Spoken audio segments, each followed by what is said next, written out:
Welcome to the Women's Money Wisdom Podcast. I'm Melissa Joy, a certified financial planner and the founder of Pearl Planning.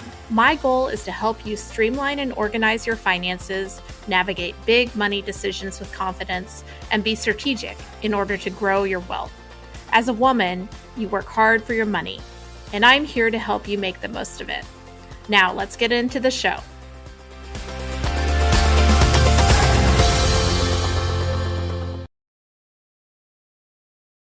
Welcome back to the Women's Money Wisdom Podcast.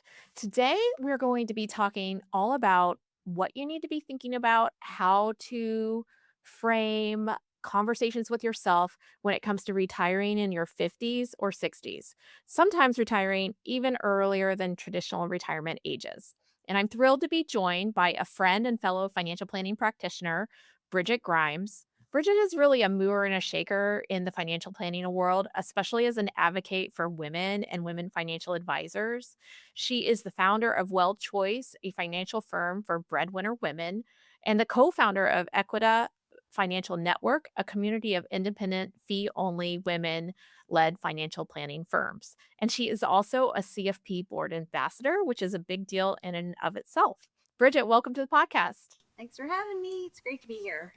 Well, I'm so glad that you joined me. You sent a newsletter out, and I'm on your newsletter list recently. And the headline of the newsletter was What Women Need to Know About Retiring in Their 50s or 60s. And immediately, I think I shot you an email and said, Bridget, you need to come on the podcast. This is exactly what my listeners and me myself are interested in talking about and hearing about. And I hear it so much in client conversations like, okay, what does retirement really look like? I've never really thought about it, but now I want to get serious about it. Or maybe even I want to retire earlier than I ever thought I would.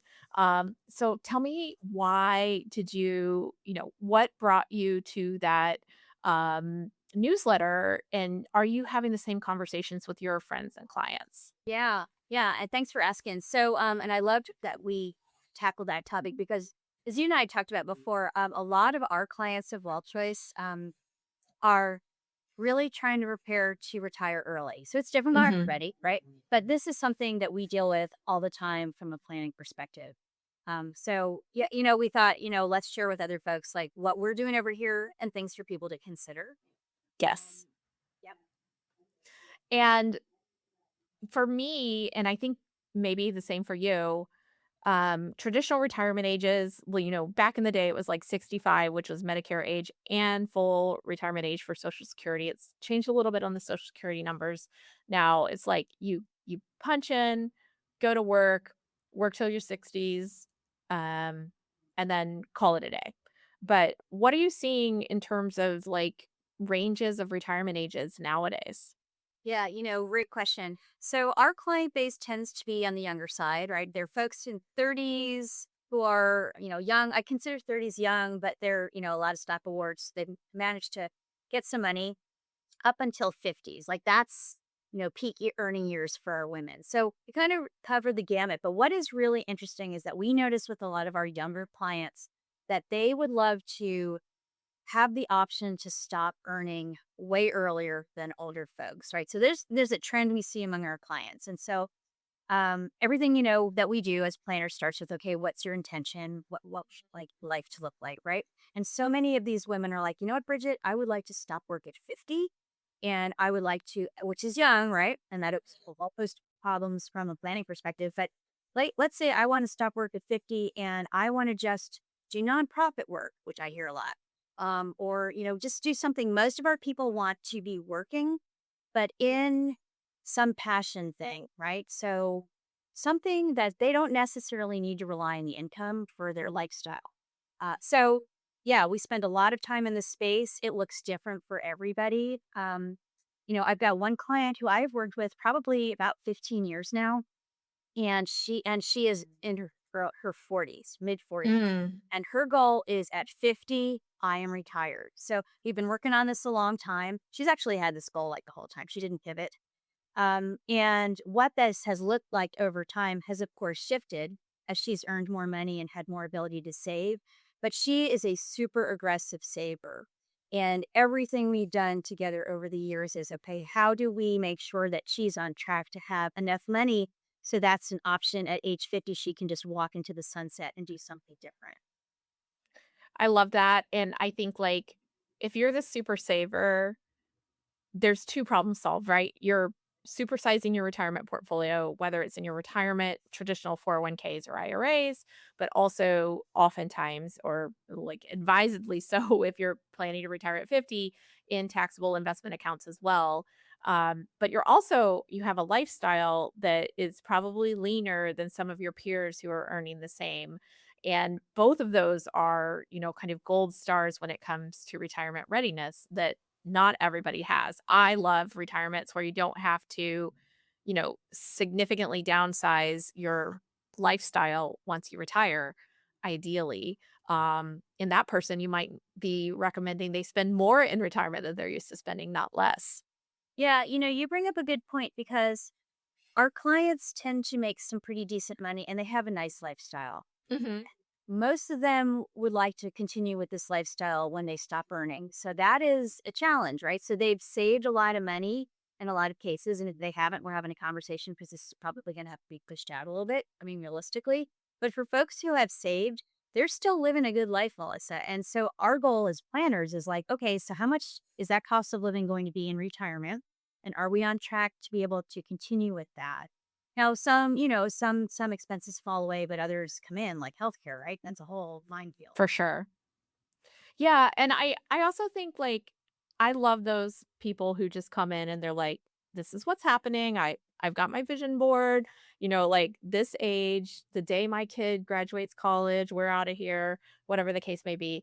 But I've also, especially as the demands of work have changed, or probably because I'm working with people who have increasing success within their careers, and then, like, with success often comes responsibility, as their roles change and evolve. I have other people who have been incredibly ambitious. I think of one client who, the initial goal was to be a CEO of a publicly traded company. And then and with all the hard work came a lot of success career-wise, and accumulation of wealth. But then, you kind of get to a point, and maybe this is just me talking, living in midlife as a 51-year-old woman. But it's like you have a lot of changing philosophies on what's important to you as well. And then she came back to me and said, that old goal is not my new goal. And I want a lot of balance in my life. And I do want to work and I want to be well compensated, but I'm not, the sky is not the limit. Like the rest of my life, I want to be spending time and focus on. And so I want you listeners to leave space to welcome those, like, whisperings and conversations, but then please share them with someone like Bridget or myself, because we can help you to actuate whatever, you're kind of thinking. Yeah, that is so interesting because, clients and life and your attitude on life totally changes as you get older, right? So we have another client who we work with also a pretty long time and through different iterations of her career, like she was a pretty high powered attorney and she did not love law. And she's like, well, maybe if I move to a different law firm, that would be better. So she moved to a different law firm. She's like, this is still not a good fit. And she thought, okay, I'm going to go in house. So all along this trip of like over a decade, she's been trying to find where's she going to be working that's going to give her this fulfilling life, right? And wound up getting married, totally cool, has a bunch of kids now. And she segued out of law into this publicly held company, into a totally different role where she does like government relations. But it's been this never ending quest to, balance income. She's a breadwinner in her family and family time and, self fulfillment with her position and her job. And it changes, right? And I can't tell you how many times she's come back and said, you know what, Bridget, what if I just stopped right now? We actually, one year she said, what if I were a letter carrier? We did research on this. She's making many hundreds of thousands of dollars. She's like, what if I pivoted into this job making 44 grand, right? How would that affect our future? And so, long story short, that wasn't an option for the future that she wanted. So we checked it out. And she, repeatedly we check in like, how's it going? What are you thinking? I want to stop this year. I want to pivot, whatever. I mean, the point is, as we go through life and your requirements and your your priorities change in life, right? Like now her priority is for her spouse and her children. And that's Mhm. right. But at the same time, she's like, well, I also have to earn money. So I feel like there's this never ending push and pull that we try to navigate with folks to help them get to whatever that ideal life is, but it's always changing. Constantly changing. And those what if conversations are so important. Also, the thing that occurs to me is when you get serious about your financial well-being, if you started early, for example, or you're in a good place, the so many of us, and maybe this like kind of pivots to the conversation about coast fire, a concept that we're going to introduce in this conversation. But things can, when life pivots, if you've been staying on track or getting ahead because you have ambitious goals for retirement, etc., you have so many options when something else goes bump in the night. So, I know in the labor force today, people are concerned about like, what if AI takes my job? Or if have worked at a company that gives a lot of stock compensation, there's layoffs, rearrangements, etc. Or sometimes we have, personal health challenges, whatever the case, family needs, whatever the case may be.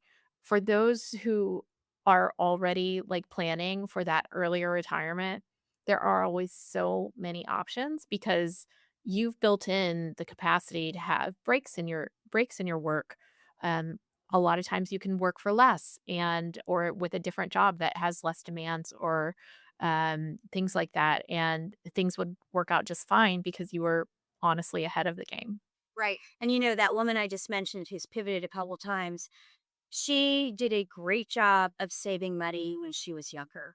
And so Mm. our projections, if we said she doesn't save a dime, and she's in her 40s, if she didn't save a dime between now and let's say age 60, she just let her portfolio grow, she would be fine. She does not have to continue to save. She doesn't have to cover their current cost of living and to even pay for 3 kids to go to college. So to your point, if you have the opportunity when you're younger to really save some of this money. And by the way, it wasn't like she was eating ramen. Like, she, Right. right? It's not like you're throwing it all. You're doing nothing but saving every dime. Because I am actually not an advocate of that because you don't know life. Like, you've got to live.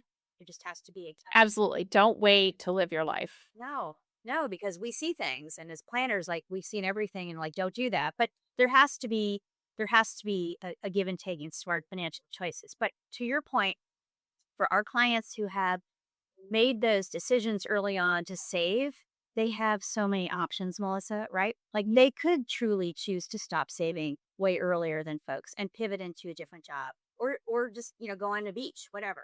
Yeah. Well, so in your newsletter that I was referring to, you mentioned the concept of coast fire. So, can you give me a little lay of the land of what this is? Yep. So it's actually it's an interesting concept. I think a lot of us know what fire is, which is, you save as everything like you possibly can, and then you have the option to stop work and retire early. So And it stands for financial independence, retire early, right? yes. Yes. Sorry. Thank No, you're good. You're good. you. And so Coast Fire is really what we see with a ton of our clients. This is like, hey, I'm going to save some money. I want a date at which I can choose to stop earning. I want a date in my life when I can just do whatever I want and I will be financially okay for the rest of my life. So, however, this is like in most cases with our clients, the coast part is they plan to work. So I'm going to stop my high power crazy job at this date. And then I get to do whatever I want, but I will most likely have some level of income. Those are my people, right? And why? Because these are women who are super high achieving and they don't want to just do nothing. Like they want to do something, but they want it to be like whatever nonprofit that they're passionate about that's going to make them, $25,000, pick your number, but not really enough that that would cover their cost of living. But it's something More fulfilling. Yeah. more fulfilling. Like it's totally like they're like, okay, I use this first part of my life to just amass this wealth, which is super cool. And we stewarded this. And now they want to kind of incrementally get to a point where they're doing whatever they want to do and they're earning something, but it's a passion thing, right? So that's really where we see folks where you've basically saved to avoid your cost of living, but you plan to work in some capacity on something that you're passionate about. And that's important because when you're looking at a client's portfolio and you're like, okay, well, how much do we really need for this person? If someone actually plans on having some level of income, you need less from that portfolio, right? Your base will let Mhm. that portfolio continue to grow, right? Which we love, right? You don't have to tap in the full amount that you need to cover your expenses. So a lot of that portfolio is going to continue to grow, and then you take out what you need to supplement whatever you're earning. Yeah, and I think so many times people underappreciate, um, m if there is a stair step down where you're doing a little consulting or you're working part-time or, you do have some income. We have one client who's at a couple Encore retirement many careers, at different places, and each of them has just made her retirement numbers look a little bit better. And it's so there's a double win there. The longer or the less you kind of rely on the portfolio, the fewer years that kind of max out withdrawals. That's a win. And then also then you give that portfolio room to grow, or maybe you have a mini, contribution or something, or smaller contribution as well. So it's like win-win to use a portfolio for your years, as well as maybe either tuck in market returns or even a little bit more money as well. So it kind of has a double impact each year, versus just, oh, that was, I delayed. Um, the it's the opposite of the cost of waiting, I guess I would say. Yeah. Now, there's a couple considerations for folks who are kind of subscribing to this coast buyer deal. And that is, there's some wild cards like healthcare. So if you are going to For sure. young, right, let's say 50 is your number, um, there's a few things we need folks to really be on track for. And for example, like, do you know your cost of living? Like, are you really on track? Does this portfolio really set up to cover your cost of living? Do we have an accurate understanding of what that is? Because retirement is going to look different for everybody, right? And a lot of our people, probably all of our people, love to travel. So travel budget's big. Making sure you can cover, basic living expenses, of course, goes without saying. But then healthcare becomes the big wild card. So you're going to retire 50. That's 15 years before Medicare. And we have spent a lot of time on, okay, what are the options for these folks? Because this is not cheap, right? This is not cheap, especially if you have, well, I guess there's just an extremely uncertain environment when it comes to subsidies for lower income healthcare brackets.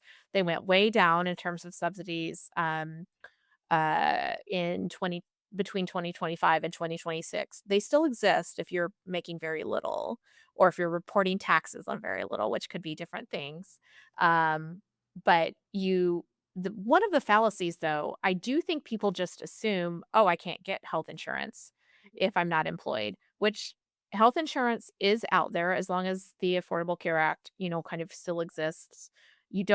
You aren't excluded because of pre-existing conditions. You just do pay, along with your peers, along with your employers, frankly, significant amounts of money in your 50s and 60s for your healthcare. Hmm.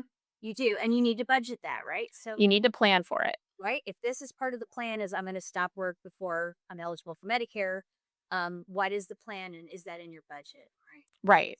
How do you help people to plan for that? So what do you guys do? Well, we have for sure, you're having this conversation way in advance at K. What are the costs we need to worry about? And we have a couple of resources we reach out to because I'm not a Medicare expert. Right. And a lot of these Medicare folks actually do gap insurance. They will walk you through, hey, here's the best option for folks. Now, one of the things we usually suggest is you do Cobra for 18 months. Like that's just something we do because then you don't have to change your doctors. It's all good. But you've got to have this lined up before you pull the board on your job, right? Like you have a plan in place. We have already discussed with folks, like we know what is it the exchange, like what is the solution for that person, but we have a clear solution before anything happens. But we've got a number of folks who like concierge doctors. Mhm. You got to build all this in, and as you know, costs have gone up a lot. Um, For sure. right? I mean, so now you're looking at significantly more cost than maybe we were not too long ago. So I use different resources. We send our folks away to these people, and we'll go through what those resources have proposed for them, and then we just add it in the budget.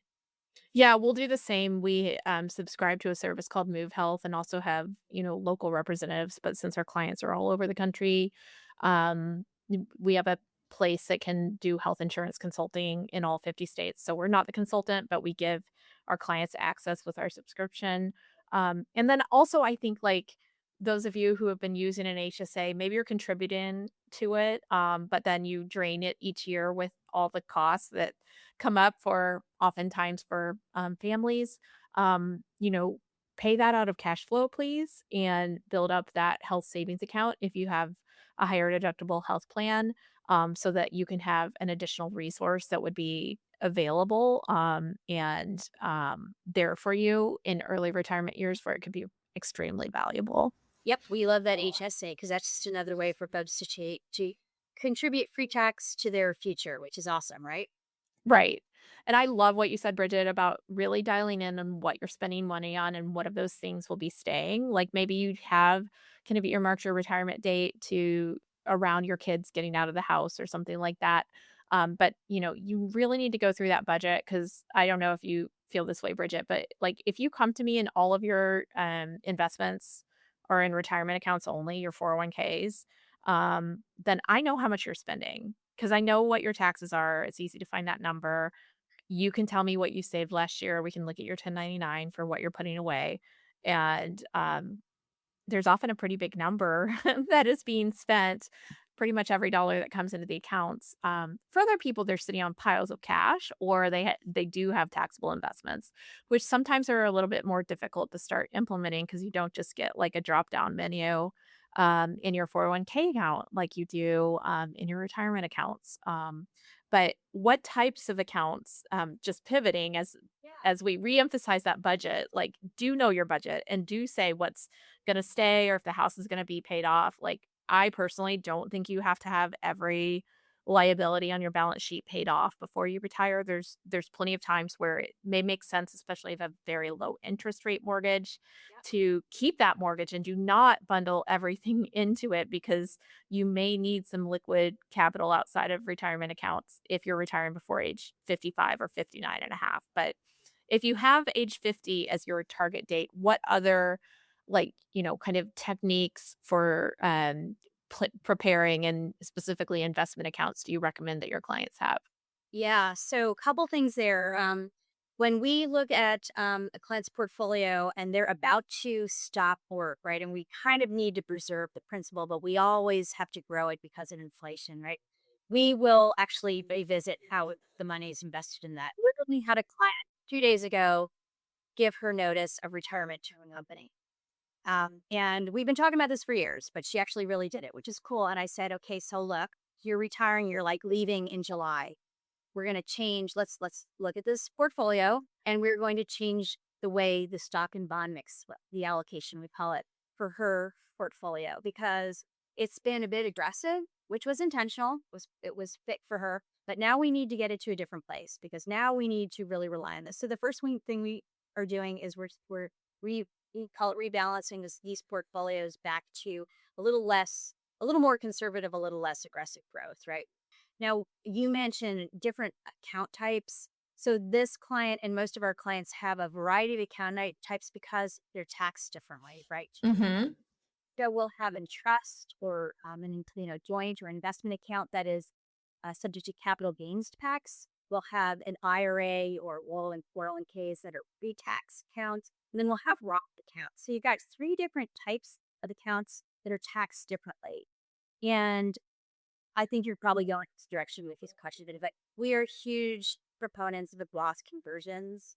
Mm. So when somebody stops work and they've got all this pre-tax money, so let's say it's a 401ks, they're finally done, they haven't paid tax on that money. And if you're looking at $1 million portfolio in a pre-tax account, that is not $1 million to this client, right? We haven't paid tax on this yet.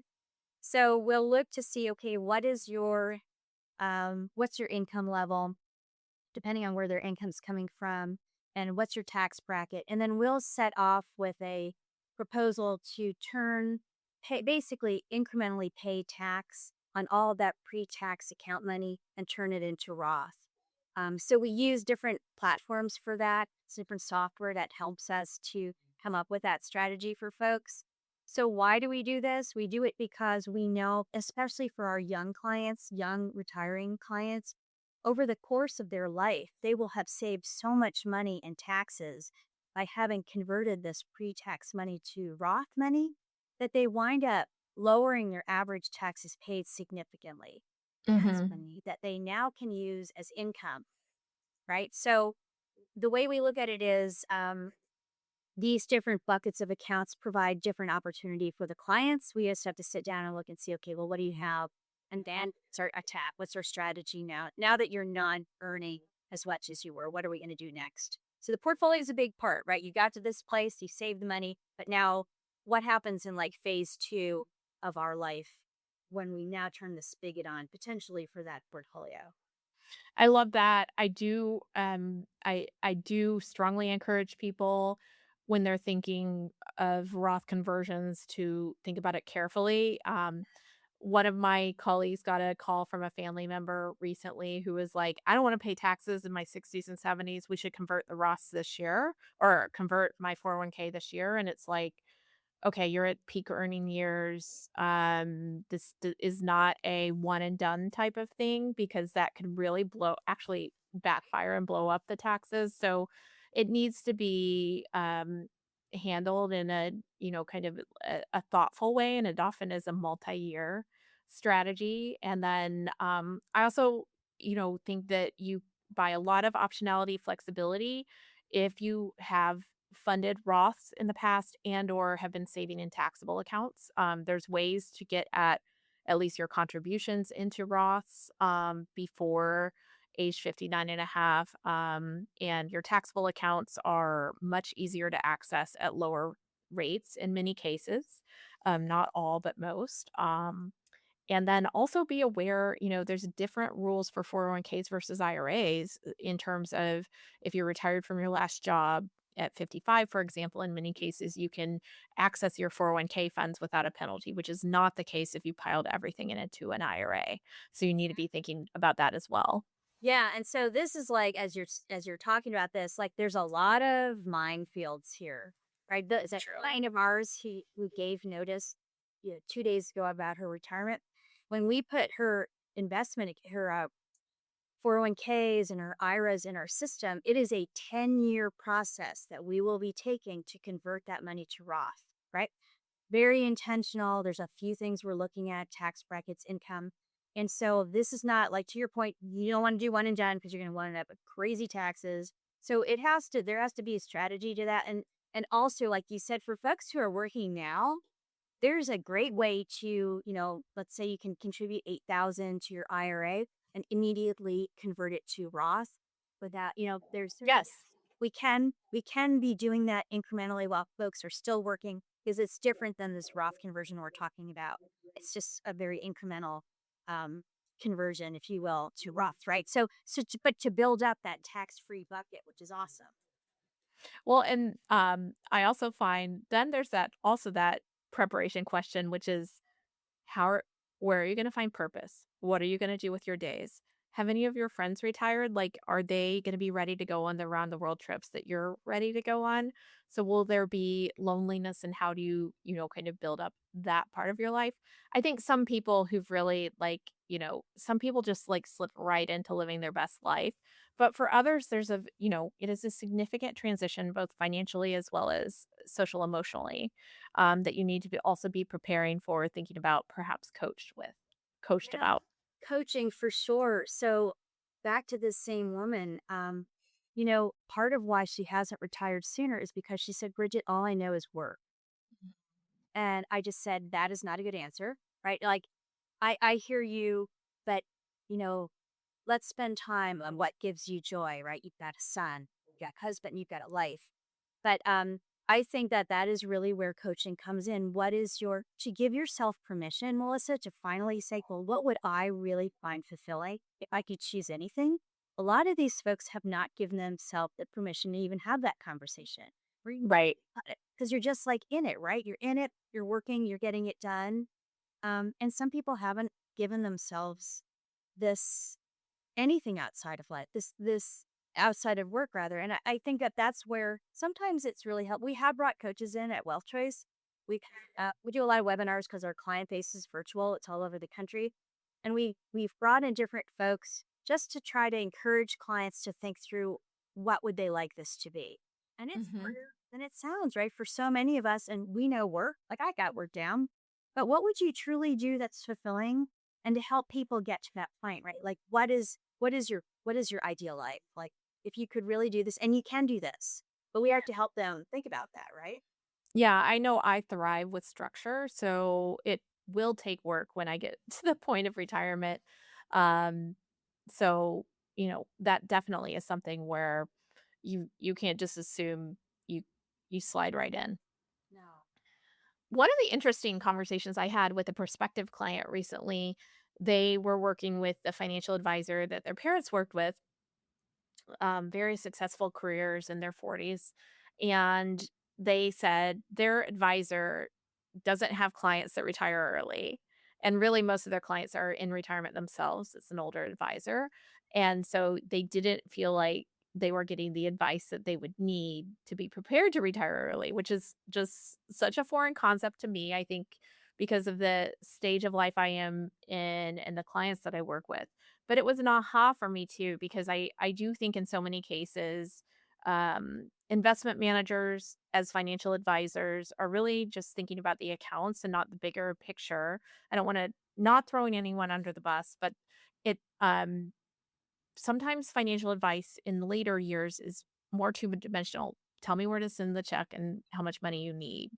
And oftentimes retirees are spending less than they, could spend in their lifetime. So it's a pretty straightforward and still important job.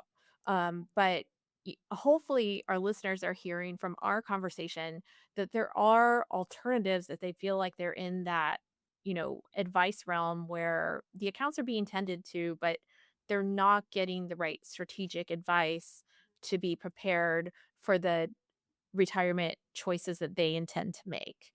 I don't know if you've ever experienced that. Yeah, well, no, I have because I started originally in a place where working at a firm where we just really focused on the investments and we weren't having these conversations, Melissa. Yeah. These conversations are I don't feel like I could guide someone on their investments without having these conversations. Like what are we solving for? So it's a They'd make the days easier, I honestly think, for you and me, if that's all we did. But I do think there's been an evolution in the potential in financial advice and the level of complexity and the delivery of value where table stakes is making the right investment decisions and allocation choices, as you described.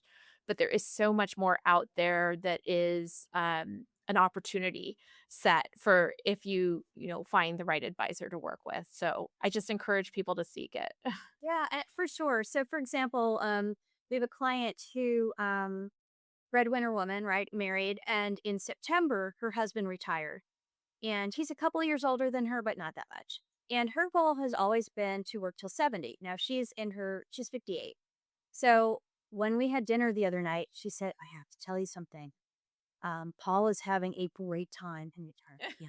He is like volunteering, he's working out, he's playing pickleball, whatever he's doing, he is like living his best life. And he worked really hard to get there. But he fulfilled the cord. He's like retired. And she said, you know what? I think I want to revisit this. And I said, let's do that, right? Like you've done a great job, you've worked really hard. But to your point, like as we go through this life, like people are going to change and she needs to know, like, are they okay financially? And what is her vision for this next chapter? Because like you and me, like love structure, work a lot, like work, know what you know what to expect. She will need some help on what is her vision for that next chapter. And is it consulting? Is it like the Coast Fire thing? Is it like I still am like have my hands in it sort of? Or is it like we love travel. I'm just out of here. What is her vision? To your point, and we need to have this conversation, and then we need to check in and make sure everything is good financially. But I think that that's where I see planning is so different. We financial planners, you're having that conversation with vets because life is always changing. It's so true, and there's something so validating, I think, stress relieving and refocusing on the most important part of that conversation. If you, Bridget, are able to tell her, "Look, we don't need to change much if you decide to retire now," or like, "Your vision of consulting works great." Because then she doesn't have to retire, like, she doesn't have to make the choices because of a financial reason. She can really, do the soul searching that she needs to do about the more important things of how they want to spend their lives. How, are there still things she still would like to accomplish? And so I love sometimes when I have clients come in and they have a gap in, their intended retirement ages of like, but let me just show you, like, if you both decide to retire at the same time, because, one of you said, you both said 55, but there's an age gap. So that means she has to work 3 more years or he does. Then it's sometimes it's really nice to be like, hey, I love that game plan, but also if you guys chose to like it coincide or make it closer, it totally works. So that's on you. Like, and that's not every case. We're, as CFPs, we have a fiduciary obligation to give objective advice. And if we don't see it working out, that's what we need to say. But anyway, we love those conversations. And I just am so appreciative, Bridget, of being able to have this conversation with you because hopefully our listeners can hear more of the like inflection points and conversations that are helpful to have if you too are planning to retire in your 50s or 60s. Yeah. Well, thanks for having me on for this. I love this topic. And I think that, like you said, this is where planners really make our difference, right? What's your vision? Absolutely. And let's help you get there. Right. Well, how can people find you, Bridget, if they're interested in following more or, reading your newsletter themselves? Sure. So you can find us at wealthchoice.com. And if you have a question, you can just post it in there. But that's our website. We have a lot of information on stuff like this, right? So that topic of retiring early or anything that has to do with finances, helping folks make good financial choices. So you can find us there. Or you can find me on LinkedIn at Bridget Grimes. Thank you so much and appreciate your time, Bridget. Thank you so much. Love the conversation.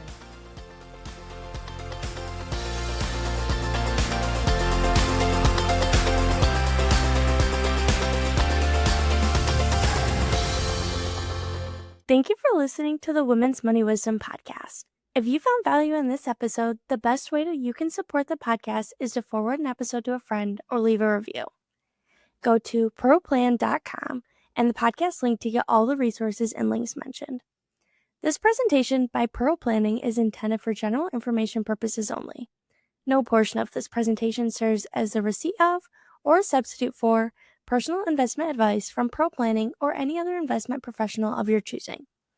Copies of Pearl Planning's current written disclosure brochure and Form CRS discussing our advisory services and fees are available upon request or on our website platform at pearlplan.com. The information that we share is meant to educate and inspire, not serve as personalized financial advice. Everyone's situation is unique, so be sure to consult with your own financial professional for guidance that fits your life. And just so you know, the opinions shared in this podcast are Melissa's own and those of her guests. They don't necessarily represent any organizations with which Melissa is affiliated. For more important disclosures, please go to our webpage at pearlplan.com.